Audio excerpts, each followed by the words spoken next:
début et le lancement des Journées du patrimoine, les Journées européennes du patrimoine, une date nationale. Donc cette année le 19 et le 20 septembre.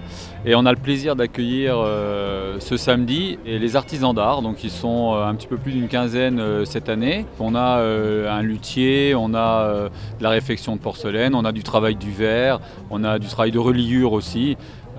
Des fabricants de bijoux, enfin on a différentes choses. Et effectivement à chaque fois c'est du travail manuel, c'est de la patience, c'est du travail de précision et c'est une belle exposition de savoir-faire manuel.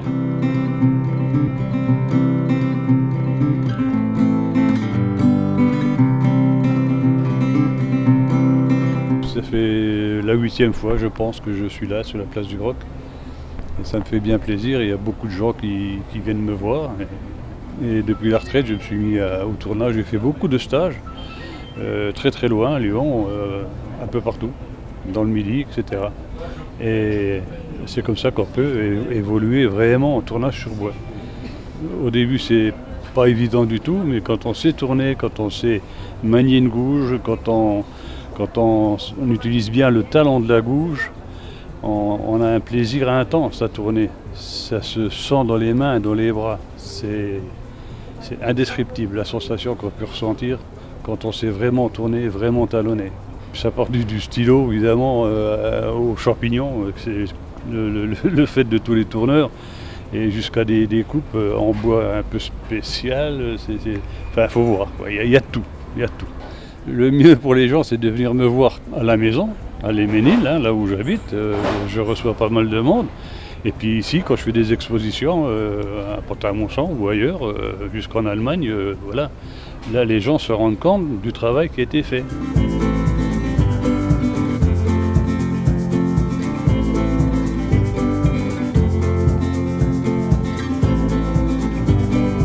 Je suis marketeur, donc je travaille avec 120 à 130 essences de bois différentes qui font 6/10 d'épaisseur.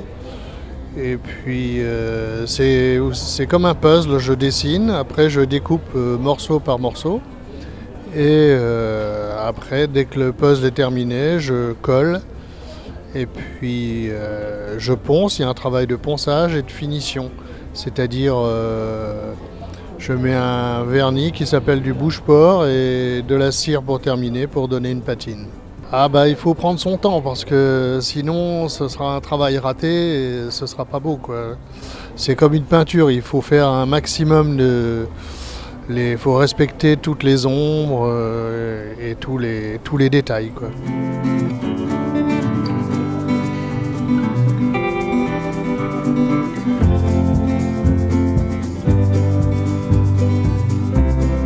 Je crée et fabrique des mangeoires pour oiseaux, des nichoirs, des abris à insectes, une multitude d'objets se rapportant à la nature pour la préserver, comme bien sûr d'autres mangeoires aussi pour les mammifères et puis des nichoirs pour les hérissons, pour les belettes, pour tout ce que vous pouvez voir dans la nature.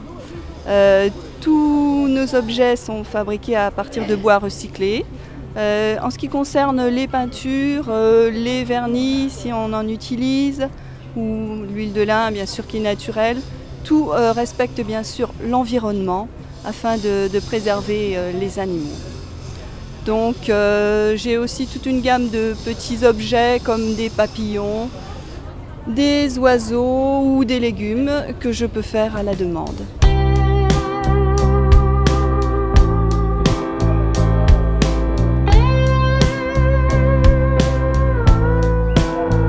De profession, je suis tabletier. Voilà, un métier qui devient de plus en plus rare. Voilà, donc les tabletiers, la tabletterie en fait, c'est d'origine du XIIe siècle. Les tabletiers étaient essentiellement des gens qui travaillaient dans les églises, ils fabriquaient les objets liturgiques. Après, ils ont disparu un petit peu, mais on les a retrouvés au XIVe, XVe siècle. Et là, tout le monde connaît les jeux de dominos, les jeux de dames. Voilà, ce sont les tabletiers qui fabriquaient ça. Et aussi les coffrets, dont je continue de fabriquer les coffrets d'une façon contemporaine.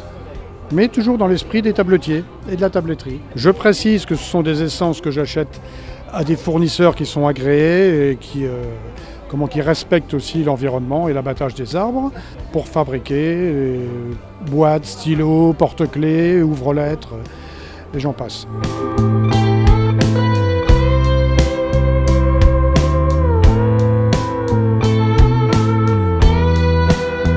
Je m'appelle Florian Plener, je suis luthier à Adin-sur-Meuse. Donc je fabrique de A à Z des guitares classiques et folk. Et je fais la réparation, l'entretien, le réglage. C'est du sur-mesure. Il faut faire les réglages par rapport aux musiciens. Après on peut retravailler sur les épaisseurs de manches, les profils. Souvent les profils sont aussi pour la prise en main du musicien, la taille de la main, la hauteur de corde aussi. Des fois il y en a qui aiment bien différents réglages, différents types de cordes, différents tirants de cordes. Après au niveau de l'esthétique aussi, on peut s'amuser à faire du sur-mesure avec des incrustations de nacre, des filetteries différentes, des rosaces, des bois différents. Aussi par rapport à la sonorité, donc c'est beaucoup de travail en relation avec le client, quoi.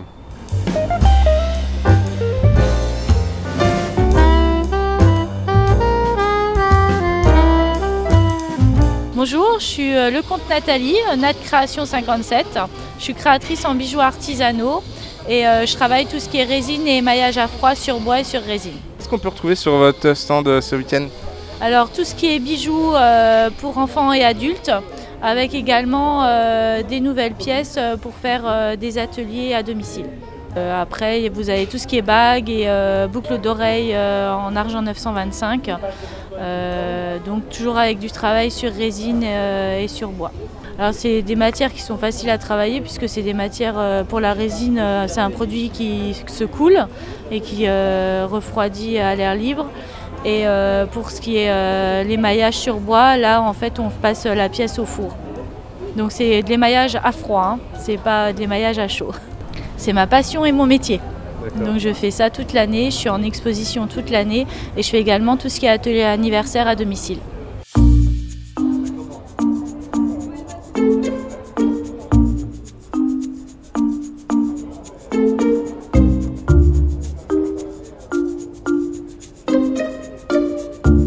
Je m'appelle Miss Kiki et je travaille les images sur la Lorraine et notamment ici j'ai amené bien sûr des choses sur Pont-à-Mousson. Donc moi je réalise essentiellement un travail d'art digital, c'est-à-dire que je prends des photos et je les retravaille avec mon ordinateur et je vais les mettre sur différents objets. Donc là j'ai des plateaux, des tapis de souris, des mugs et des toiles. Donc des toiles que je fais imprimer sur toile de lin. C'est des toiles en série limitée numérotée. Et donc voilà, sur Pont-à-Mousson, Nancy, j'ai d'autres villes, mais voilà. C'est voir les villes autrement, c'est ça? Oui, voilà, j'avais envie de mettre les villes en valeur, mais que ce soit ni un poster ni une peinture, c'est un petit peu entre les deux. Et c'est vrai que souvent les gens sont assez surpris parce qu'on a l'impression que c'est une peinture du fait que c'est imprimé sur toile, il y a un petit grain et ça donne un côté un peu sympa tout en donnant un côté moderne en fait, je pense. Et le fait qu'il y ait beaucoup de couleurs, ça plaît et puis ça permet aussi donc je fais aussi des toiles sur commande. Donc si quelqu'un en veut une rouge, je lui fais rouge, s'il la veut noire, je la fais noire. Et ça c'est aussi un côté intéressant puisque chacun va pouvoir l'adapter à son intérieur ou à ses goûts.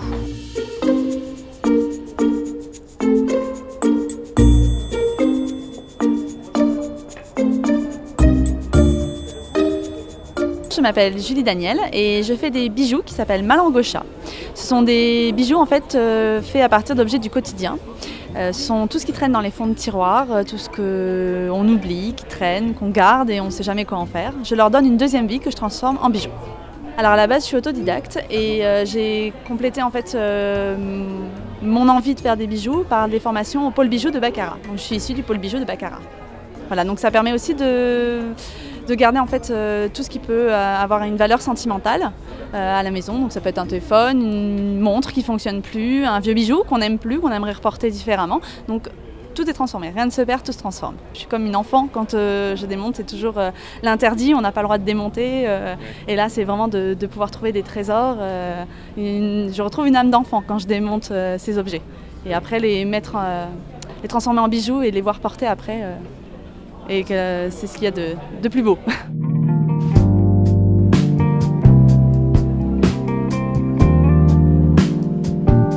En fait, fait, mes travaux sont de la dentelle faite au crochet, avec un fil très fin, suivant généralement le principe de la guipure d'Irlande, qui consiste à faire d'abord de petites pièces qu'on assemble, une fois qu'elles sont toutes prêtes, qu'on assemble entre eux à l'aide d'un réseau de mailles, enfin comme vous avez filmé. C'est un travail de type ancien, mais que je remets au goût du jour pour plaire aux plus jeunes, aux tendances actuelles. Vous avez des bijoux de main qui sont très, très à la mode actuellement, suivant le principe des mitaines, mais on en met à une seule main. Des colliers, des bracelets manchettes, des broches, et puis de petits objets de décoration, type décoration de clés, suspension pour rideaux, etc. Ça permet de faire revivre cette technique, je pense. Et c'est mon but.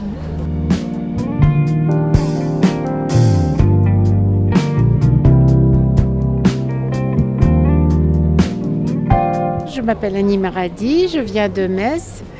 Je suis verrier, donc je travaille la méthode du fusing thermoformage et la méthode de pâte de verre, qui est en fait du verre moulé.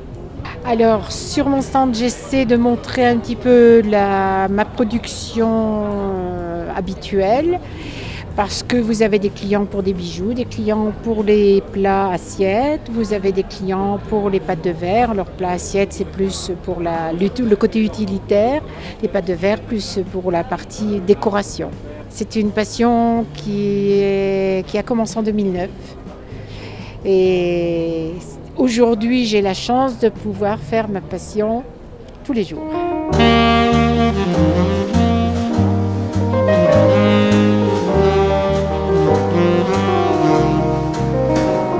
Je suis artiste peintre, mais je peins sur du tissu. Je ne peins pas de toile. Le tissu, c'est une reconversion parce qu'auparavant, je peignais sur des meubles et j'ai changé de support, mais ma façon de peindre est toujours la même. On trouve des nappes, des chemins de table. J'ai ramené quelques serviettes, des sets de table et des panneaux décoratifs. Là, j'ai ramené Noël déjà avec des sapins perpétuels. Et tout ce monde-là se lave à 60 degrés. Bien sûr, c'est un travail unique à chaque fois. Ah, toujours. Et bon, le moindre bout de tissu, je l'ai 7 fois en main avant de le commercialiser. Il y a tout un cheminement à respecter. On ne peint pas sur du tissu comme ça. Il faut préparer le tissu et après, il faut le fixer. Et ça me demande beaucoup de travail. Voilà, mais du bonheur. Alors, ce sont des opérations effectivement qui sont montées avec l'Office du tourisme, la ville est partenaire, mais l'Office du tourisme amène, j'allais dire, la science de cette exposition. C'est la 8e fois que ça a lieu, ça aura encore lieu les autres années, c'est un point central et un point de départ de nos Journées du patrimoine et ça s'inclut bien dans l'ensemble du programme des Journées du patrimoine avec demain la possibilité de visiter l'ensemble des monuments de Pont-à-Mousson, la salle du Beau Plafond, bien sûr l'hôtel de ville monument classé, le musée qui est en entrée gratuite tout le week-end avec des visites commentées également gratuites et des animations pour les enfants.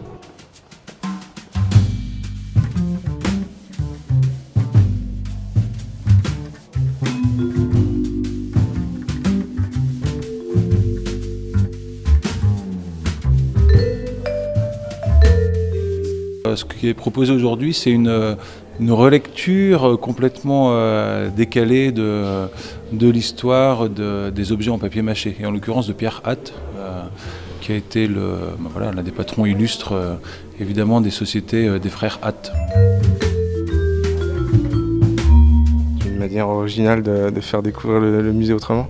Oui, c'est sûr, et puis c'est toujours un régal de faire ça avec bienveillance et de voir que les gens acceptent beaucoup de choses, c'est-à-dire de manger un peu de papier, des anachronismes énormes, des blagues en tout genre, et tout ça inclus quand même dans une histoire racontée très sérieusement, à la manière d'un guide. C'est un rôle de faux guide en fait.